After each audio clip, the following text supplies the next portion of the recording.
तो एक सवाल, क्या सिक्योरिटी ऑपरेशंस में इस्तेमाल हो रहा एआई वाकई अपना काम कर रहा है? देखिए, एआई तेजी से सिक्योरिटी की दुनिया में अपनी जगह तो बना रहा है, लेकिन सच यह है कि कई टीमें इससे पूरा फायदा उठाने के लिए अब भी स्ट्रगल कर रही हैं। तो आज हम इसी पर बात करने वाले हैं कि एआई को अपने सिक्योरिटी ऑपरेशन सेंटर यानी एसओसी में सही तरीके से कैसे जोड़ा जाए। ये सवाल है तो बड़ा सीधा, पर इसका जवाब उतना सीधा नहीं है। बहुत सी कंपनियां आय पर पैसा तो खर्च कर रही हैं, लेकिन क्या उन्हें वो वैल्यू मिल रही है जिसकी उन्हें उम्मीद थी? अक्सर जवाब ना में होता है। तो चलिए जरा गहराई से देखते हैं कि ऐसा क्यों है। जरा इन आंकड़ों पर नजर डालिए, ये काफी कुछ बयां करते हैं। 2025 का SANS एसओसी सर्वे हमें बताता है कि 42% टीमें एआई टूल्स को बस जैसा है वैसा ही इस्तेमाल कर रही हैं, कोई बदलाव नहीं। और तो और 40% टीमें तो इसे बिना किसी खास प्लान के बस यूं ही इस्तेमाल कर रही हैं। मतलब 80% से ज्यादा टीमें एआई का पूरा फायदा नहीं उठा रही। एआई है तो सही, पर उसे सही तरीके से काम पर नहीं लगाया गया है। तो सवाल ये है कि इसे ठीक कैसे किया जाए। जवाब बहुत आसान है, छोटे से शुरू करें। एआई की असली ताकत, उसका असली जादू तब सामने आता है जब उसे एक छोटा और बिल्कुल साफ साफ डिफाइन किया हुआ काम दिया जाता है। और एक बात गांठ बांध लेनी चाहिए, एआई कोई जादू की छड़ी नहीं है जो आपके टूटे फूटे प्रोसेस को अपने आप ठीक कर देगी। इसे एक सुपर चार्जर की तरह समझिए। यह आपकी अच्छी चलती गाड़ी को और तेज बना सकता है, लेकिन खराब गाड़ी को स्टार्ट नहीं कर सकता। तो चलिए अब उन 5 खास एरियाज को देखते हैं जहां एआई को असल में प्रैक्टिकली इस्तेमाल किया जा सकता है और बढ़िया नतीजे पाए जा सकते हैं। सबसे पहला है डिटेक्शन इंजीनियरिंग। अब ये सुनने में थोड़ा टेक्निकल लगता है, पर इसका काम बहुत सीधा है। इसका काम है आपके सिक्योरिटी सिस्टम्स जैसे सिम के लिए बढ़िया क्वालिटी के अलर्ट्स बनाना। मतलब सिर्फ काम की बातें बताना, फालतू का शोर नहीं। अक्सर लोगों को लगता है, अरे वाह, एआई आ गया, अब ये सारे फॉल्स पॉजिटिव अलर्ट्स को जादू से गायब कर देगा। लेकिन हकीकत ये नहीं है। एआई की असली ताकत एक बहुत ही स्पेसिफिक, एक खास काम में है। उसे एक सवाल दीजिए जिसका जवाब हाँ या ना में हो। जैसे, क्या ये एक्टिविटी नॉर्मल है या नहीं। चलिए इसे एक असल उदाहरण से समझते हैं। मान लीजिए हम अजीब डीएनएस ट्रैफिक का पता लगाना चाहते हैं, तो एआई क्या करेगा? स्टेप 1, वो नेटवर्क पैकेट के पहले कुछ बाइट्स को देखेगा। स्टेप 2, फिर एक खास टेक्निक जिसे ऑटो एनकोडर कहते हैं, उसका इस्तेमाल करके उसे एक नॉर्मल डीएनएस रिक्वेस्ट जैसा बनाने की कोशिश करेगा। स्टेप 3, एआई ये मापेगा कि उसे ऐसा करने में कितनी मुश्किल हुई।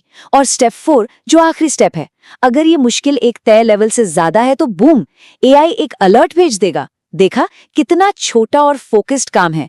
कोई जादू नहीं, सिर्फ लॉजिक। चलिए अब आते हैं दूसरे एरिया पर, थ्रेट हंटिंग। थ्रेट हंटिंग को आप एक तरह से सॉक की R&D विंग समझ सकते हैं। इनका काम है छुपे हुए खतरों को ढूंढ निकालना, जिनके बारे में अभी तक किसी को पता नहीं है। यहाँ भी एक आम गलतफहमी है कि एआई एक क्रिस्टल बॉल की तरह है जो अपने आप बता देगा कि नया खतरा कहाँ छुपा है। पर असलियत में एआई एक जासूस के मैग्नीफाइंग ग्लास जैसा है। ये सुरागों को बड़ा करके दिखाता है, उन्हें जल्दी से जोड़ने में मदद करता है, लेकिन कहानी को तो आखिर में जासूस यानी हमारा एनालिस्ट ही जोड़ता है। तीसरा एरिया, और ये बहुत ज़रूरी है, वो है सॉफ्टवेयर डेवलपमेंट। देखिए, आज के ज़माने के जो SOCs हैं वो कोड पर चलते हैं। पाइथन, पावरशेल, CM क्वेरीज, सब कुछ कोड है। और जहाँ कोड है वहाँ एआई के लिए एक नेचुरल जगह बन जाती है। एआई को आप एक जूनियर कोडर की तरह सोच सकते हैं। एक ऐसा कोडर जो बहुत तेज है और आपको कोड का पहला ड्राफ्ट मिनटों में दे सकता है।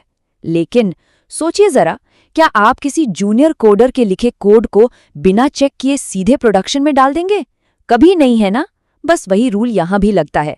एआई जो कोड देता है उसे समझना, जांचना और फिर इस्तेमाल करना बेहद जरूरी है। चौथा पॉइंट है ऑटोमेशन और ऑर्केस्ट्रेशन। यहाँ एआई का रोल एक सहायक का है। वो ऑटोमेशन के लिए लॉजिक तैयार करने में, जैसे सौर प्लेबुक का एक ड्राफ्ट बनाने में बहुत मदद कर सकता है। इससे एनालिस्ट का काफी समय बचता है। और ये बात बहुत बहुत जरूरी है, इसे ऑटोमेशन का गोल्डन रूल समझिए। एआई आपको रास्ता दिखा सकता है, वो आपको प्लेबुक बनाकर दे सकता है, लेकिन आखिरी बटन दबाने का फैसला, वो एक्शन लेने का फैसला, वो हमेशा हमेशा एक इंसान का ही होना चाहिए। जिम्मेदारी एआई की नहीं, इंसान की। और अब आते हैं पांचवें और आखिरी एरिया पर, रिपोर्टिंग और कम्युनिकेशन। सच कहूं तो ये एक ऐसा एरिया है जहां ज्यादातर एसओसी टीमें आज भी जूझ रही है।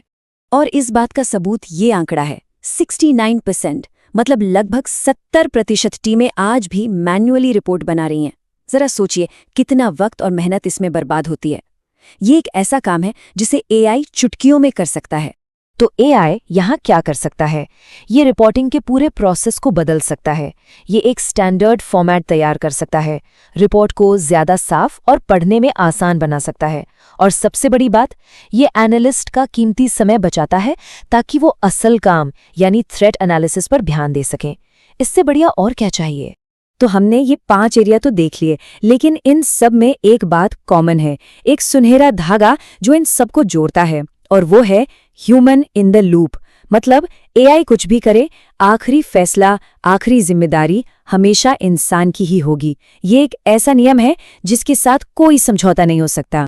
चलिए अब एक सिंपल से फ्रेमवर्क की बात करते हैं जिससे समझने में मदद मिलेगी कि कोई टीम एआई को कैसे अपना रही है। आप अपनी टीम को 3 में से किसी एक कैटेगरी में रख सकते हैं, टेकर, शेपर या मेकर। तो ये हैं क्या? टेकर्स वो हैं जो एआई टूल्स को आउट ऑफ द बॉक्स इस्तेमाल करते हैं, मतलब जैसा मिला वैसा यूज कर लिया, जैसे सीएम के बने बनाए रूल्स। फिर आते हैं शेपर्स। ये लोग टूल्स को थोड़ा बदलते हैं, उन्हें अपने हिसाब से ढालते हैं, जैसे 100 रन बुक को कस्टमाइज करना। और आखिर में है मेकर्स। ये वो लोग हैं जो स्क्रैच से, बिल्कुल जीरो से अपने खुद के एआई सॉल्यूशंस बनाते हैं। लेकिन असल दुनिया में कोई भी टीम सिर्फ टेकर या सिर्फ मेकर नहीं होती। सच्चाई तो ये है कि ज्यादातर टीमें इन तीनों का मिक्स होती हैं। हो सकता है एक काम के लिए वो टेकर हों और किसी दूसरे ज्यादा जरूरी काम के लिए मेकर बन जाएं। जरूरी बात यह है कि अपनी भूमिका को लेकर सब साफ हों, और इससे कोई फर्क नहीं पड़ता कि कोई टीम टेकर है, शेपर है या मेकर। दिन के आखिर में एक सच कभी नहीं बदलता, सिस्टम्स को सुरक्षित रखने की आखिरी जवाबदेही एआई की नहीं बल्कि हमेशा एनालिस्ट की ही होगी। तो मैं इस पूरी बातचीत को एक सवाल पर खत्म करना चाहूंगा। अपनी टीम के बारे में सोचिए, वो आज कहाँ खड़ी है, टेकर, शेपर या मेकर? और उससे भी बड़ा सवाल ये है कि कल आपको कहाँ होना है। ये एक ऐसा सवाल है जिसका जवाब ढूंढना बहुत जरूरी है।